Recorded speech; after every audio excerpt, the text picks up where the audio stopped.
Hello students, welcome to another video from my YouTube channel. আজকে আমি তোমাদের photosynthesis chapter number 13-এর যে dark reaction সেটা সম্পর্কে আলোচনা করছি।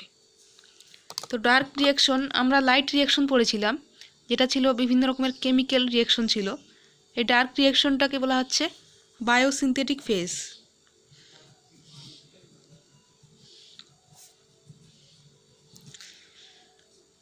কারণ এই রিয়াকশনের সময় কখনো ডিরেক্ট সানলাইটের প্রয়োজন হয় না, বা এটাও বলা যায় না যে এটা অন্ধকারে হয়। এটা আলোর অ্যাবসেন্সে হয় এবং লাইট রিয়াকশনের যে প্রোডাক্ট এটিপি এবং এনএডিপিএইচ তাদের সাহায্যে ডার্ক রিয়াকশনটা সম্পন্ন হয়। তাহলে it not requires direct Sunlight. তাহলে ডার্ক রিয়াকশন হওয়ার দুটো ক্রাইটেরিয়া, একটা হচ্ছে নট রিকোয়ার, তাহলে ডিরেক্টলি সূর্যের আলোর প্রয়োজন হয় না, বা এটাও বলা যায় না যে অন্ধকারে হবে। আলোর অ্যাবসেন্সে লাইট রিয়াকশনের যদি প্রোডাক্ট প্রেজেন্ট থাকে তবেই ডার্ক রিয়াকশনটা সম্পন্ন হয়। আর এই দুটো জিনিসের প্রয়োজন, এই জন্য রিকোয়ার প্রোডাক্ট অফ লাইট। তো ডার্ক রিয়াকশনটা বলার আগে কিভাবে বিজ্ঞানীরা অনুমান করেছিলেন, কিভাবে তারা কোনো একটা কম্পাউন্ডকে আবিষ্কার করলেন এবং কিভাবে কোনো একটা কম্পাউন্ডের মধ্যে কার্বন ডাইঅক্সাইড ফিক্সেশন হচ্ছে, তার ডার্ক রিয়াকশনের যদি আমি ডিসকভারি বলতে যাই,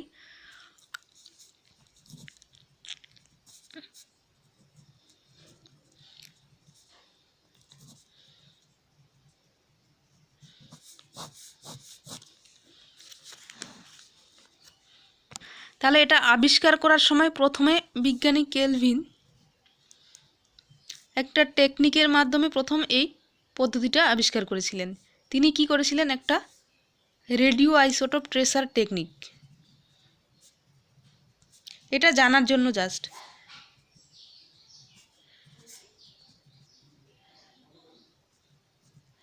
এই টেকনিকের সাহায্যে প্রথমে তিনি আবিষ্কার করেছিলেন যে ডার্ক রিয়াকশনের মধ্যে কতগুলো সাইকেল হয়। তো প্রথমে তিনি ব্লু গ্রিন এলগি ক্লোরেল্লা নিয়েছিলেন, যারা ফটোসিনথেসিস করতে পারে। আমরা জানি ব্লু গ্রিন এলগি ফটোসিনথেসিস করতে পারে, বা গ্রিন এলগি ক্লোরেল্লা। তো ক্লোরেল্লার মধ্যে তিনি, তাহলে এটা যদি ক্লোরেল্লা হয়, এই ক্লোরেল্লার মধ্যে তিনি কার্বন ডাইঅক্সাইড প্রবেশ করিয়েছিলেন। মেইনলি কার্বন ডাইঅক্সাইডের C14 যে আইসোটোপ আছে, সেই আইসোটোপটা ক্লোরেল্লার প্ল্যান্ট সেলের মধ্যে, ক্লোরেল্লার সেলের যে ক্লোরোপ্লাস্ট আছে সেখানে প্রবেশ করানো হয়েছিল। করানোর পর দেখা গিয়েছিল তারপর এই সেলগুলোকে কিল করা হয়েছিল। সেলস কিল করার পর তিনি দেখলেন যে তার ক্লোরোপ্লাস্টের মধ্যে তিনি ক্লোরোপ্লাস্টগুলোকে আলাদা করলেন এবং দেখলেন ক্লোরোপ্লাস্টের মধ্যে তিনটে কম্পাউন্ড আছে। একটা ধরে নাও এ, একটা বি আর একটা সি।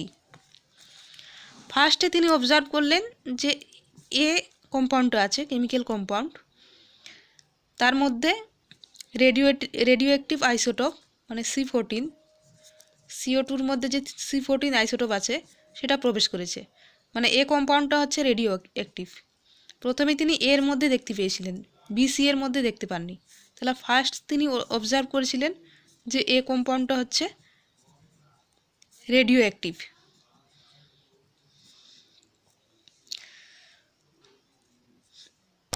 তারপর তিনি দেখলেন সি কম্পাউন্ডটা আস্তে আস্তে রেডিও অ্যাক্টিভ হতে শুরু করেছে, তারপর সি কম্পাউন্ডটা রেডিও অ্যাক্টিভ। এট লাস্ট তিনি দেখলেন বি কম্পাউন্ডটাও রেডিও অ্যাক্টিভ হতে শুরু করেছে।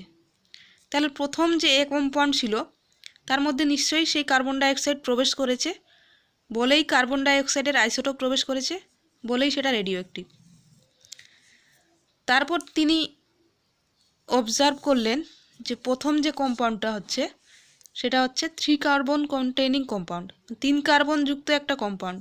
তাহলে ফার্স্ট প্রোডাক্ট যার মধ্যে প্রথম কার্বন ডাইঅক্সাইড প্রবেশ করেছিল বা রেডিও আইসোটোপ প্রবেশ করেছিল, মানে কার্বনের যে আইসোটোপ C14, সেটা প্রথমে এ কম্পাউন্ডের মধ্যে প্রবেশ করেছিল।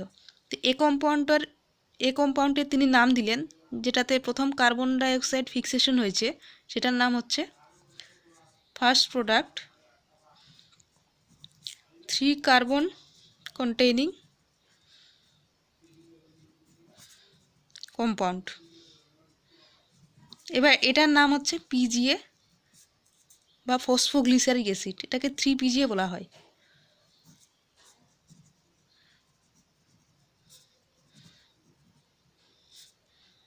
Phosphoglyceric acid. পরবর্তীকালে তিনি এই ফসফোগ্লিসারিক অ্যাসিডের উপর অনেক কাজ করেছিলেন এবং তার নাম অনুসারে, কেলভিনের নাম অনুসারে এই যে ফসফোগ্লিসারিক অ্যাসিড তৈরি হচ্ছে একটা সাইকেলের মাধ্যমে, কার্বন ডাইঅক্সাইড ফিক্সেশন হচ্ছে, তারপর আবার আগের অবস্থায় ফিরে আসছে, এটাকে বলা হচ্ছে কেলভিন সাইকেল। বিজ্ঞানী কেলভিনের নাম অনুসারে এটাকে বলা হচ্ছে কেলভিন সাইকেল। যেহেতু এটা 3 কার্বন কন্টেইনিং কম্পাউন্ড, 3টে কার্বন যুক্ত, তাই এটাকে বলা হচ্ছে C3 সাইকেল। তিনি কিছু প্ল্যান্টের ক্ষেত্রে দেখলেন 3 কার্বন কন্টেইনিং কম্পাউন্ড এবং তিনি এই সাইকেলটার নাম দিলেন C3 সাইকেল। পরবর্তীকালে তিনি আরও কিছু উদ্ভিদের উপর কাজ করলেন। তিনি দেখলেন ইন সাম প্ল্যান্টস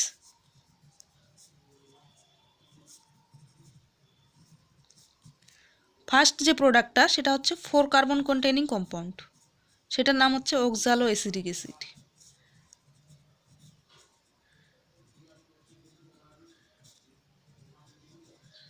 বা OAA।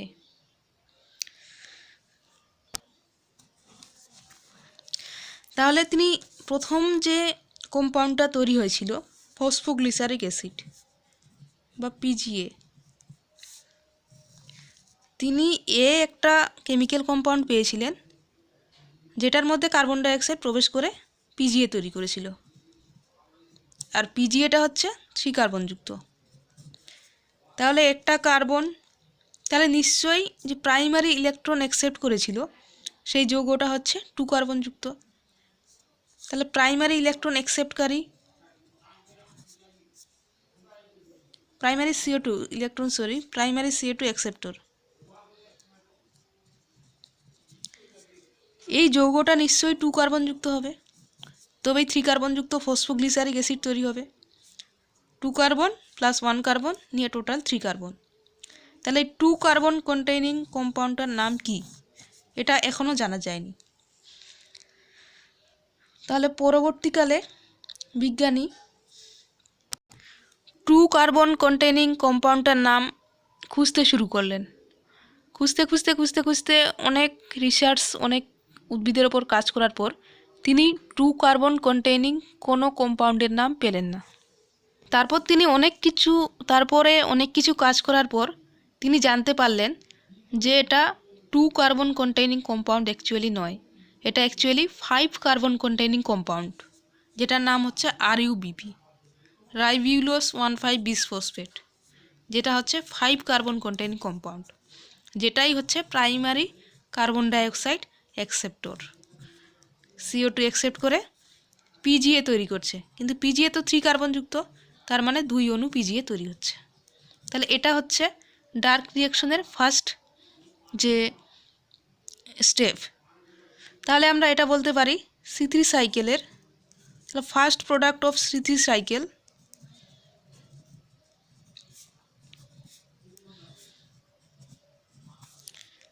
সেটা হচ্ছে 3 ফসফোগ্লিসারিক অ্যাসিড। 3 বলা হচ্ছে 3টে কার্বন কন্টেইনিং, 3 PGA বা ফসফোগ্লিসারিক অ্যাসিড।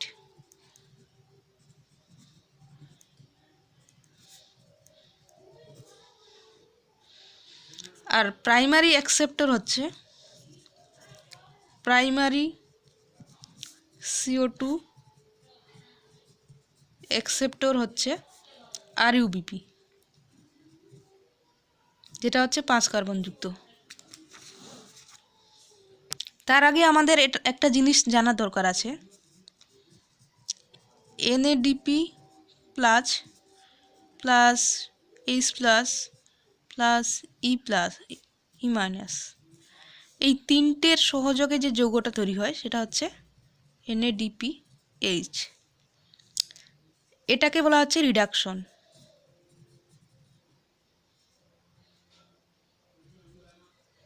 বা বিজারণ। আবার এনএডিপিএস থেকে যখন আবার এই অবস্থায় আসছে সেটা হচ্ছে অক্সিডেশন বা জারণ। তাহলে বিজারণের সময় অবশ্যই ইলেকট্রন লাগবে, হাইড্রোজেন আয়ন লাগবে, এই দুটোর কম্বাইন্ডে এনএডিপিএস তৈরি হচ্ছে। এই ঘটনাটাকে বলা হচ্ছে রিডাকশন। তো ফটোসিনথেসিসের যে ডার্ক রিঅ্যাকশন আছে এটা পুরো একটা রিডাকশন। এই ফটোসিনথেসিস প্রক্রিয়ায় বিভিন্ন রকমের অ্যাসিড, ফসফোগ্লিসারিক অ্যাসিড, এরা কি করে অ্যাসিডের রিডাকশনের মাধ্যমে তৈরি হয় অ্যালকোহল, যে অ্যালকোহলটাই সুগার তৈরি করে, বা অ্যালকোহল, সুগারের মধ্যে অ্যালকোহল গ্রুপ আছে। সুগার বলতে আমরা জানি যাদের মধ্যে অ্যালকোহল গ্রুপ প্রেজেন্ট আছে।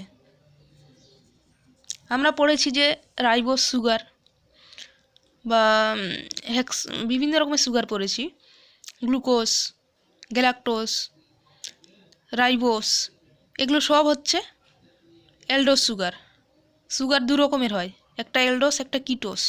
যাদের মধ্যে অ্যালডিহাইড বা সিএইচও গ্রুপটা আছে তাদেরকে বলা হচ্ছে অ্যালডোস সুগার, আর যাদের মধ্যে কিটোন গ্রুপটা আছে তাদেরকে বলা হচ্ছে কিটোস সুগার। যেমন রাইবোস হচ্ছে অ্যালডোস সুগার, কিন্তু রাইবিউলোস কার্বন নাম্বার সেম, সেটা হচ্ছে কিটোস সুগার। তো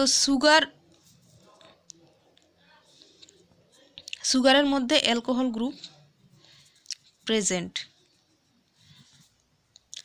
অ্যাসিড রিডাকশন প্রক্রিয়ায় অ্যালকোহল গ্রুপ তৈরি করবে এবং তার থেকে সুগার তৈরি হবে, যেটা হচ্ছে গ্লুকোজ। এই রিডাকশনে সাহায্য করবে এনএডিপিএইচ, এটিপি, যারা কিনা লাইট রিঅ্যাকশনের প্রোডাক্ট, এরাই সুগারটা তৈরি করতে সাহায্য করবে।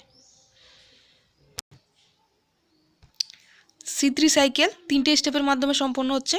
কার্বক্সিলেশন, কার্বন ডাইঅক্সাইড যুক্ত হচ্ছে, রিডাকশন, বিজারণ হচ্ছে, রিজেনারেশন, পুনরায় আরইউবিপি তৈরি হচ্ছে। এই 3টে স্টেপের মাধ্যমে সম্পন্ন হচ্ছে। এবার আমরা পুরো C3 সাইকেলের যে স্টেপগুলো আছে সেগুলো আলোচনা করছি। তাহলে প্রথম কম্পাউন্ড হচ্ছে আরইউবিপি, 5 কার্বন কন্টেইনিং সুগার। এটা হচ্ছে কিটোস সুগার।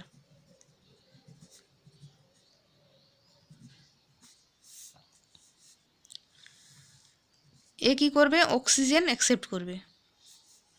তো সাইকেল আকারে যদি লিখি তাহলে আরইউবিপি, CO2 আর H2O অ্যাকসেপ্ট করলো, করে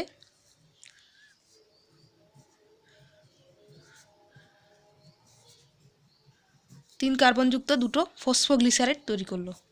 5 কার্বন 1 কার্বন নিয়ে টোটাল 6 কার্বন। এটাকে বলা হচ্ছে কার্বক্সিলেশন। এনজাইম হচ্ছে রুবিস্কো, রাইবিউলোস বিসফসফেট কার্বক্সিলেস অক্সিজিনেস। রুবিস্কোর নামটা এই জন্য এরকম, এ কার্বন ডাইঅক্সাইডও যুক্ত করতে পারে, মানে কার্বক্সিলেশন করতে পারে, প্লাস অক্সিজেনও যুক্ত করতে পারে। এর হচ্ছে ডুয়েল অ্যাক্টিভিটি আছে, দুটো কাজ করতে পারে, তাই এর নাম হচ্ছে রাইবিউলোস বিসফসফেট কার্বক্সিলেস অক্সিজনেস। এই স্টেপটাকে বলা হচ্ছে কার্বক্সিলেশন। সেকেন্ড পয়েন্ট, এই দুটো ফসফোগ্লিসারিক অ্যাসিড থেকে তৈরি হবে দুটো ট্রায়োস সুগার।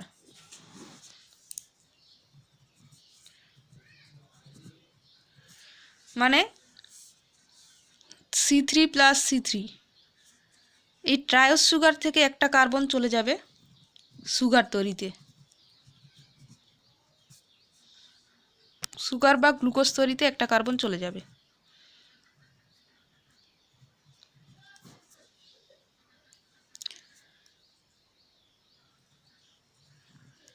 এখানে NADPH থেকে তৈরি হবে NADP plus.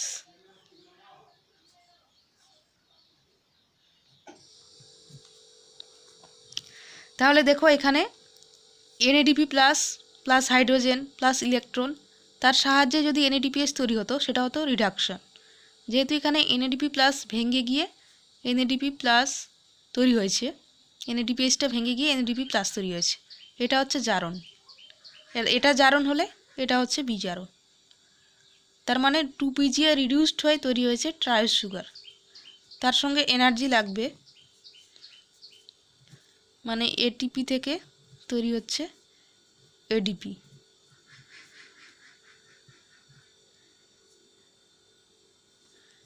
Plus S plus, তাহলে এটা হচ্ছে রিডাকশন।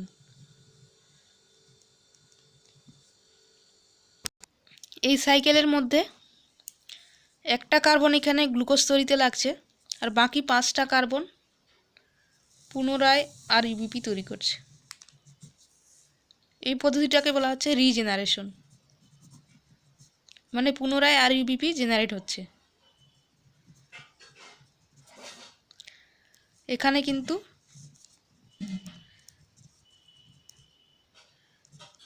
এনার্জি লাগছে। তাহলে আমরা দেখছি যে এক অণু কার্বন ডাইঅক্সাইড ফিক্সেশনের জন্য, তাহলে ফর্মুলাটা এরকম 6CO2 plus 12H2O C6H12O6 plus 6O2। তাহলে এটা হচ্ছে পুরো একটা C3 সাইকেল, যার এক অণু কার্বন ডাইঅক্সাইড ফিক্সেশন হচ্ছে, যার ফলে পুরো গ্লুকোজটা তৈরি হচ্ছে না। কিন্তু এখানে 6 অণু কার্বন ডাইঅক্সাইড থাকলে পুরো আমার গ্লুকোজটা তৈরি হতো। আমরা জাস্ট একটা কার্বন ডাইঅক্সাইড ফিক্সেশনের জন্য সাইকেলটা দেখিয়েছি। তাহলে 6টা কার্বন ডাইঅক্সাইড ফিক্সেশনের জন্য গ্লুকোজটা তৈরি হবে, মানে 6 বার সাইকেলটা হবে। 6 বার যদি সাইকেলটা রান করে তাহলে এক অণু গ্লুকোজ তৈরি হবে। তাহলে এক অণু কার্বন ডাইঅক্সাইড ফিক্সেশনের জন্য আমার এটিপি লাগছে। আচ্ছা, এইখানে কিন্তু যেহেতু দুটো পিজিএ আছে তাই 2 NADPH 2 ATP।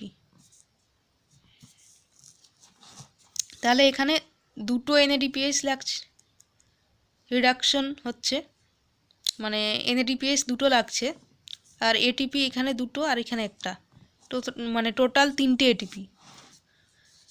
তাহলে এক অণু কার্বন ডাইঅক্সাইড ফিক্সেশনের জন্য আমার 3টে এটিপির খরচ হচ্ছে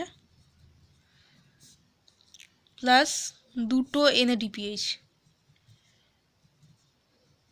তাহলে এক অণু গ্লুকোজ তৈরির জন্য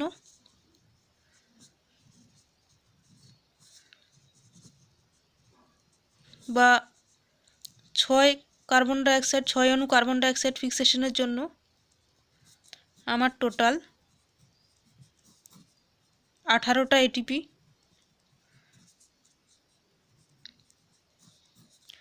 12টা NADPH লাগছে। তাহলে এটাই হচ্ছে এই বিক্রিয়ায় কতটা এটিপি তৈরি হলো, NADP তৈরি হলো। এইটুকু হলো C3 সাইকেল।